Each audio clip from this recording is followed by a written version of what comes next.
Monsieur le président, mesdames et messieurs les ministres, mes chers collègues, depuis qu'il est interdit d'interdire et avec l'évolution des technologies numériques, l'enfant roi est devenu tour à tour enfant tyran et enfant proie.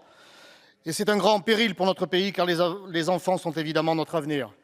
Face à cela, l'État nounou, incapable de remettre en cause son logiciel initial, s'empêtre dans la plus insensée des cacophonies. Quand le Parlement vote l'interdiction des téléphones portables à l'école primaire et au collège, l'Éducation nationale, premier budget de l'État, se déclare incapable de les réquisitionner à l'entrée de l'enceinte scolaire, préférant laisser les enfants s'autodiscipliner avec leur téléphone dans la poche.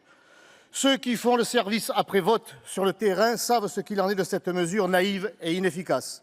De la même manière, le Sénat a adopté définitivement, il y a 1 an exactement, un durcissement de la justice pénale des mineurs dont les principales dispositions, quelques mois plus tard, étaient retoquées par le Conseil constitutionnel, dont les vieux sages sont davantage addicts à l'ordonnance de 1945 et à l'idéologie de mai 68 que connectés au chaos de 2026. Aujourd'hui, le Parlement voudrait interdire les réseaux dits sociaux aux enfants de moins de 15 ans. Encore une fois, l'intention est louable, mais en réalité, cette interdiction imposera un contrôle de l'identité de 100% des utilisateurs des réseaux sociaux, pas uniquement des mineurs, avec des risques de censure ou encore de fuite de données privées sensibles. Au moment où l'OFII, l'URSSAF, Bercy, l'Éducation nationale, le ministère de l'Intérieur viennent de laisser fuiter des données de nos compatriotes lors de cyberattaques, créer une base de données ultra sensible à la merci des puissances privées et publiques malveillantes me paraît pour le moins dangereux. Les décideurs politiques doivent élever le débat en cherchant les causes du problème auquel font face nos enfants et en soupesant les conséquences d'une interdiction. Le problème de l'État, c'est de refuser l'autorité.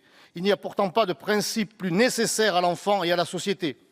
Autorité, dans sa racine latine, signifie augmenter, élever. Hélas, quand il n'y a plus d'autorité, il ne reste plus que l'autoritarisme de l'interdit. L'autorité, ce sont des mesures symboliques, mais aussi des mesures très concrètes dès l'école. Les parents sont les premiers garants de l'autorité. Si ce n'est plus le cas, l'État doit les y aider ou les sanctionner.